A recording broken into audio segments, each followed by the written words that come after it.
So a really interesting topic has come about on Twitter because Sonny Strait, the voice actor for Krillin in the English dub of Dragonball Super, has said that and stated 100% that Krillin is indeed one of the most powerful characters in all of fiction and can solo almost all of Marvel, right? So that means like all these characters in Infinity Gauntlet, whatever the hell you have like ever read about it, Krillin solos all of them, right? He even beats Thor in a wrestling match. That's 100% confirmed. So we're like, okay, what if he goes up against the Cape Baldy, Caillou, okay, Saitama? What would occur if these two bald motherfuckers went up against each other? And with me today, I have Perry the Programming Pussy. So we're going to be determining who can win in this battle. So Perry, please start up with your amazing arguments, mister. All right, so memes aside, so the VA for Krillin really did like try to come out and say that Krillin like solos most of Marvel. And I was like, excuse me, Mr. Straight, like Krillin might solo maybe like most of the Marvel like live action movies, but he's definitely not taking out all the comics. And Chuck had to debunk him too because he started using like the Marvel wiki to try to say Krillin can like lift more than the Hulk and stuff. Oh no, like Thor can only lift 100 tons. Yeah, so he really wanted Krillin to be tough, and I was like, Sonny, there's a better way to go about this than saying that Krillin solos like Marvel. There's better ways to go about it. So I was like, you know what? What's a really powerful character that's really overhyped that Krillin could still be? And I was like, you know what? I'm gonna go there. I'm gonna say that Krillin claps Saitama. Before you guys get the pitchforks out and start disliking, you guys need to hear what we're gonna say first because we already know how this goes. The salt's gonna come. Saitama is a gag character. He can beat anyone. Salt's gonna come no matter what we say. So slap a like on it if you like these type of videos. If you like objective views on how these work, please slap a like because the normies are gonna flame. So anyway, let's start this off by kind of attacking the whole gag character stronger than all of fiction kind of thing. So this falls under two categories. So for one, when you claim Saitama's a gag character without it ever really being directly stated by the author or in the story itself, you're kind of committing to a Hitchens razor. So a Hitchens razor is where if you claim something without a lot of evidence, it can be dismissed without a lot of evidence. So like, for example, a lot of people are like, well, in IMDb, it's stated to be a comedy, or sometimes it's stated to be a parody. It's like, well, that's not like the actual author or story. That's just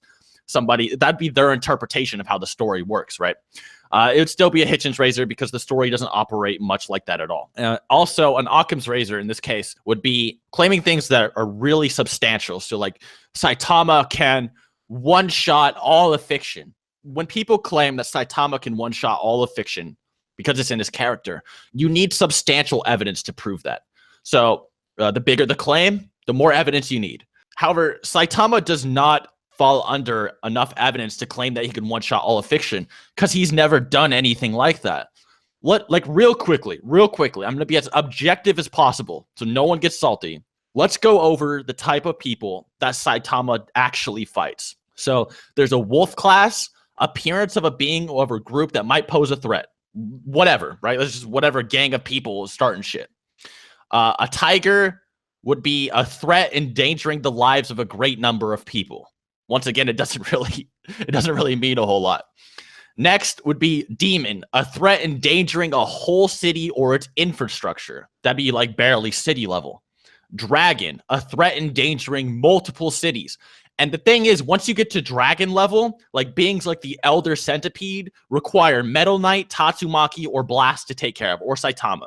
Once you get dragon, you're almost top tier in the verse. And at this point, you're barely just multiple city level. And then a god tier would be a threat endangering the survival of all humanity. Now, Saitama has fought two god tiers, the human monster and Boros, which we'll get into in a bit. Basically, 99% of everyone Saitama fights is city level or lower. So just because Saitama one-shot city level beings does not mean he can fight people that are nigh omnipotent, author tier, beyond dimensional tiering, beyond infinite, because there are characters that stack infinities on top of each other. Like people are like, oh, Saitama, he's infinite because he broke his limits. Well, there's characters that are infinitely greater than infinite in fiction. That's what dimensional tiering is. That's what multiverses are. That's what hyperverses are.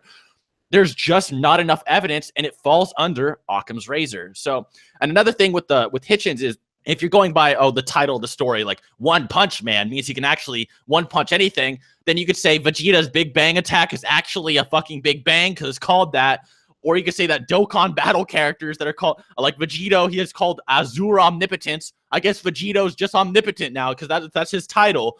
Or there's also characters like GT Goku that's called omnipotent in his verse. So it's like, are they actually omnipotent? Probably not. It's probably just a title. So those are two fallacies that a lot of people do actually commit when dealing with these types of scenarios. But hold on, Seth. You're forgetting one thing, though. Didn't Variant Comics say that it would take the entire Justice League to defeat these moles and all these random villains that can destroy cities? Aren't you kind of like just underestimating the power of these random moles and these other characters? Yeah. Even the cricket? Yeah, I mean, apparently being a city-level threat is enough to solo DC and Marvel Comics. I mean, that's coming from Sunny Strait and Variant Comics, so it must be true. Like, there's nobody in DC or Marvel that's above city level. Clearly, dude. And going by the definition of the disaster tiers in One Punch Man, a god-level threat would be a threat endangering the survival of all of humanity, or something that could destroy all of humanity relatively quickly, which literally means that a Cyberman from the Saiyan Saga, every single Cyberman individually would be a god-level threat in One Punch Man, simply because they scale past King Piccolo. King Piccolo can obliterate cities casually, and he said he could destroy all life on the planet. And there's also, Piccolo, who vaporized the moon with exatons of force, which would be almost small planet level, simply due to the velocity and the way he obliterated it beyond its gravitational pull exponentially. So these Cybermen would be able to almost would probably be able to life wipe the planet or destroy a large chunk of Earth quite casually, actually. And that would mean they're a god-level threat. They'd be beyond Elder Centipede. They would actually one-shot almost every fighter that we've experienced in One Punch Man, say maybe Boros and the Human Monster. I'm not even really exaggerating with that. They would also have a speed level beyond, Kid Goku. Kid Goku was able to dodge light, and these Cybermen surpassed him numerous times over. Piccolo's blast hit the moon in less than 4 seconds, almost relativistic speeds, and the Cybermen are almost 4 times more powerful than that. So these Cybermen, by scaling, would be hitting the high relativistic speeds, almost the speed of light. So these Cybermen would, in fact, be basically the strongest things in this verse. Not the absolute strongest, but some of the strongest. And then Krillin, in just the Saiyan Saga, is able to one-shot the entire squad of Cybermen, absolutely no difficulty, just because he got a little irritated. And then he unlocks his potential, becomes exponentially more powerful. He classifies as someone that could blow up the planet, at least using the legendary manga, which was it was supervised by Bird Studio, which is Toriyama's basically personal staff almost. And so he's planetary, at least on Namek. And then when he fights Frieza, he becomes exponentially more powerful. Guides say he becomes over 7 times more powerful from here. His Destructo Disc can cut Frieza in half. And Frieza in his first form was capable of obliterating planet Vegeta with over 1.7 tenatons of force, a planet with over 10 times the mass of Earth, far beyond its gravitational radius exponentially and in an instant. So this would be a small dwarf star level attack. Final form, Frieza becomes hundreds of times stronger, and the scaling of Krillin only gets more insane from there. So as you can see, Krillin is in fact quite the actual threat to Saitama. He would actually be a relevant threat in this verse. I'm only saying that because a lot of people are like, what, Krillin? And it's just like, yeah, Krillin objectively is stronger than a lot of fictions. A lot of people underestimate Krillin and the insane power cliffing of how Dragon Ball works, because these characters become exponentially stronger because Toriyama thinks it's funny sometimes, or he just needs to do it for the plot to make them look tough. And people don't understand that. So Krillin is relevant here. So why don't you get into the details and the nitty gritty of how Saitama would scale? So before we get into how strong Saitama is, I already know people are going to be. But didn't one state that he has the force to destroy the whole universe with the punch, or he has the power of a Big Bang? Now, this has never been stated ever, like in a single interview. It's basically like the same thing that Kuro Toriyama said, that Gohan's the strongest non-fused character, or that Madara equals Nappa. Like, it's just like some fan-made fan statement, right? So it's never been actually said, so you can't even use that. Now, I already know people are going to be talking about the gag character, which we've already covered like several times before. So objectively, in the manga, it was said that Boros was going to be able to destroy the planet's surface. It was also said in the webcomic is a planet's surface. However, in the guide, one of the guides that came out, it actually said that it could be planet surface or planet. So you could either translate it either way. And the anime, like Boros literally says, I'm going to be destroying the planet with my full power. And he says this right as he's charging his last attack. Now, the very interesting thing is that one of the guides, it was like the Compass Guidebook, I believe it's called, is the one that was in the special edition of the Saitama like Blu-ray. It actually stated that Saitama was actually able to fight against Boros, and Boros, even in his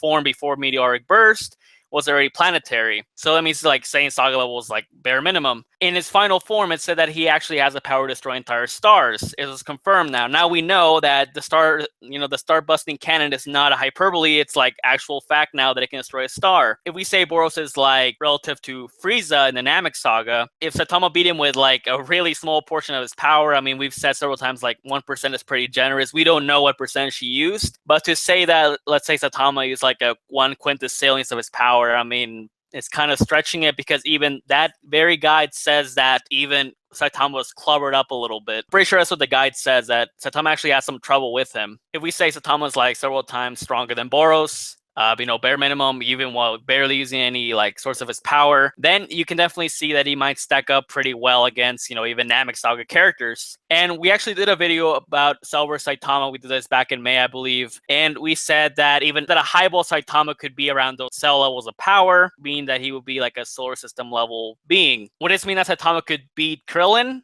Well, the thing is, you need to get more into how strong Krillin has gone in a tournament of power. Obviously, you need to scale him from Android 18, which is actually very interesting because there's a lot of information that actually details that Krillin might be a lot stronger than we thought before, maybe even stronger than Namek Saga Super Saiyan Goku, and that is a fact, and we're going to get into that next. Yeah, so essentially with Boros, you could say he's star level to be very generous. However, there is a problem. So the main problem here is that there are multiple translations for how Boros versus Saitama went. So in the webcomic, he says, I'm going to wipe you off the face of the earth. In the manga, he says, I'm going to destroy the surface of the earth. And then the data book says, hey, he can destroy the surface or the earth. And then the One Punch Man compass says he can destroy planets to stars. However, a lot of people, especially on Reddit, have gone out of their way to translate this. And they said the translation could actually be planets, sun, or a sun. It could either be a planet or a sun. And obviously, Boros being planet level is the more consistent showing. It's the more consistently stated and translated variant of how his power works. The star one is actually an outlier. It's like 0.5 out of 4 options, pretty much. So it's really highballing. So a highballed Boros would be star level. I'd say then how he should normally be scaled would definitely be planetary, because that's how he's normally stated. And a low ball would be that he's surface wiper, obviously. So from there, if we're using a highballed Saitama, he would scale to be numerous times star level if you give him the benefit of the doubt. Notice how many benefits of the doubt we have to give these characters. We can't just argue with them normally. Give Saitama the extreme benefit of the doubt and say he only used 1% against Boros. A serious punch is serious versus a character that also destroyed his limits. Boros did state that he's not mortal limited like mortals are. Uses a serious punch, stated in the One Punch Man compass as well, that people used to highball him, is only 1%, is also generous. So over at least 100 times star level, right? However, Krillin scales to current Android 18. Now, 18 in the past fought Super Saiyan Trunks. Super Saiyan Trunks is the same guy that gutted Mecha Frieza, the same one that was stronger than Frieza, who's hundreds of times stronger than his first form, and beyond that. He thought he was stronger than Super Saiyan Goku at that point. Trunks guts him like butter, and then Trunks comes in with a little bit more training, a little bit more power, versus Android 18, and Android 18 completely tanks his sword slash and snaps his sword or cracks it just by holding her arm up. So Super Saiyan star levels of power don't even make this android flinch. So that means if Boros shot a star level attack at 18, so you quite literally block it with one arm without even moving. So that's something that you really need to consider here. And that's if you're being generous to Boros, which he's probably not even that level to begin with. And then next, Krillin and 18 train for Dragon Ball Super. They prepare to be ass pulled by Toriyama to be relevant, right?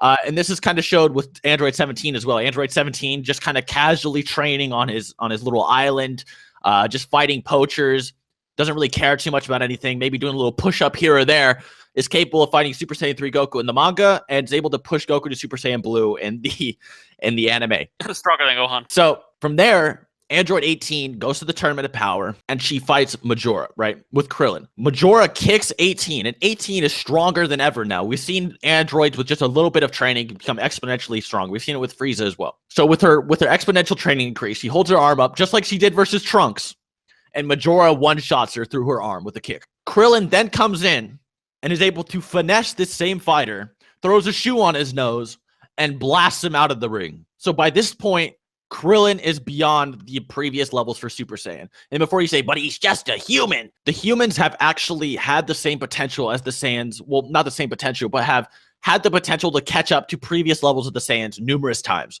So for example, the humans trained with Kami for 1 year, and they surpass the Goku that trained with Kami for 3 years, along with a 5-year time skip in power. So you can see that the humans do have somewhat of a relative potential. They obviously just don't have forms or crazy Zenkais that can keep them relevant. So Krillin is now on almost 18's tier. You could argue that 18 is still a little bit stronger or whatever. And then on top of this, 18 is shown again fighting robots along with 17 that were able to scare away Base Gohan. Base Gohan had to run away from one of these robots before. And as well, 18 was also shown fighting the Pride Troopers.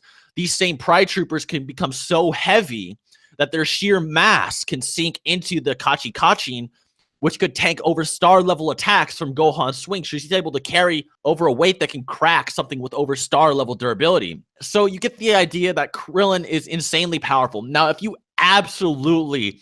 giving Krillin the Saitama treatment, if we were really being fair here, he might high-key scale to Base Gohan. And we've seen Krillin versus Base Gohan before. Now, Base Gohan, he's capable of fighting Lavender, who scales to Basal, and Basal was able to fight Majin Buu. Now, Majin Buu is the same guy that could slaughter galaxies in a few years. He's above solar system level. He's stronger than Cell, who stayed at a solar system buster. So if you give Krillin the absolute benefit of the doubt, if you say Krillin could throw a Destructo Disc and could cut Gohan in half after that solar flare, then he would absolutely neg Saitama. No difficulty. But if you're being more fair with just Krillin, but highballing Saitama, then I guess you could have more of an even fight, since apparently highballing Dragon Ball is not the same as highballing One Punch Man. So why don't you go into detail about their speed, since I've been rambling a little bit. Okay, so as I said in one of the videos we did about Cell vs. Saitama, we said, okay, if we, highball Saitama, from Boros statement, then we can say he's like solar system level, right? Which would put him at Cell tiers. That's the thing, though. He would have durability and raw power at that level, but that doesn't mean that his speed will be up to par, because in Dragon Ball, the vast majority of the time, I should say, speed correlates to power. So the stronger you get, the faster you get. It's been stated even since the Namek saga. Like Vegeta even stated to, I believe, Dory or Kui, that after they get Zenkais, they get faster and all their stats increase, right? Even Goku says once he uses Kaioken, right? These multipliers, they increase your speed and all your stats. Essentially, if Saitama, has more raw power than, say, Krillin, doesn't mean he's going to be able to punch him with that power, because Krillin would be so much faster than him, because the best speed feat we've seen for Saitama is that he was able to bounce, from the moon to the earth in like an instant, right? A couple seconds. Easily like relativistic to, light speeds at best, right? So if we're being generous, we'll say, okay, he's using 1% or some percentage of his power, like whatever. So he could easily be faster than light. Now, Krillin, right, even since the Saiyan saga, he's already been on those speeds of not much faster than that, because of course we have Raditz, he's able to react to Piccolo's special beam cannon, which is much faster than the attack he used to destroy the moon. And these characters can dodge and react to these attacks. We even see in the Namek saga that, for example, when Frieza fires his death beams at Gohan and the others, like Vegeta is the only one who's able to react to that, because he has enough, he has a higher power level to react to those speeds. And so that's how it goes in the series, right? Once they get stronger, they're able to react faster attacks, they're able to tank stronger attacks and deal more damage to each other. Goro even stated that he sucks at fighting, right? The whole reason Saitama is able to keep up with these people is because of his overwhelming power, not really because of his knowledge on how to actually fight. Yeah, and he takes a lot of things head on. He's not really, because he thinks he can just survive whatever's dealt to him, really. I've seen him blatantly just try to tank punches from people. He lets himself get beat around just so he can have fun. And the thing with Krillin is that Krillin has like a lot of one-shot techniques. So like the solar flare times 100. If Saitama took that, it'd be kind of like, damn, Saitama has no self-awareness of anything that's going to happen from this point forward. the Destructo Disc is able to kill people over tens of times more powerful than Krillin. And I would argue that Saitama being solar system level is a bit out there, even for us, because even when highballing Saitama, it's like 100 times star level is not solar system level. Actually did a calculation, and the difference between a star buster and a solar system buster is like over 3,000 times bare minimum. To give like an exact answer to Krillin's speed, because Saitama is obviously dozens to possibly hundreds of times the speed of light. We know that Krillin, at least in the Saiyan saga, he'd be faster than light since Piccolo was able to destroy the moon at relativistic speeds. If you want to lowball, you could say that Kid Goku is faster than lightning, and if Krillin becomes 3,000 times faster than Goku, he'd be faster than light, which we know is a fact because obviously Krillin, he goes from we're using power levels for this. Power levels we're using the guides, they're official. Kind of other bullshit. Nobody but fanboys say power levels don't matter. And obviously power levels aren't relevant past the arcs they were used, but there are guidebooks, made by Bird Studios and that are, approved by Toriyama. Even Toriyama himself uses power levels for when they're still relevant. So the power levels are Kid Goku's at 260 and Krillin versus Frieza is around 75,000. This is stated in the guide. Or you could say that post his potential unlocked, he reaches 13,000. You could say that Piccolo, when he blew up the moon, is under Raditz, who was 1,500 as well. So basically, no matter really how you really slice it, in around the Saiyan or early Namek saga, Krillin would hit faster than light speeds. There's no really way to argue that.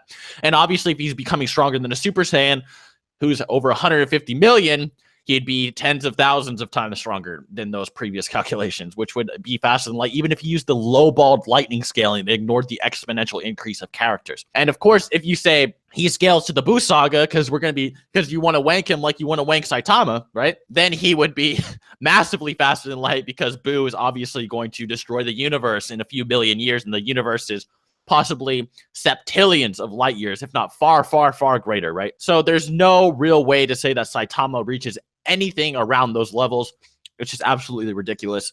And you'd be going beyond headcanon, and you'd be committing to a Hitchens razor. You'd be claiming things without evidence. Now, we do not commit to fallacies. We like to argue with objective fact. If Saitama comes out tomorrow and destroys the universe, that's great. That's wonderful. Your headcanon was correct. But we don't argue with headcanon here. We argue with facts. So anyway, I hope you enjoyed the video. Please subscribe to my good friend Chuck the Cybercock. Until next time. Peace out. Get yourself some mistletoe thotties. Get yourself some missile hose.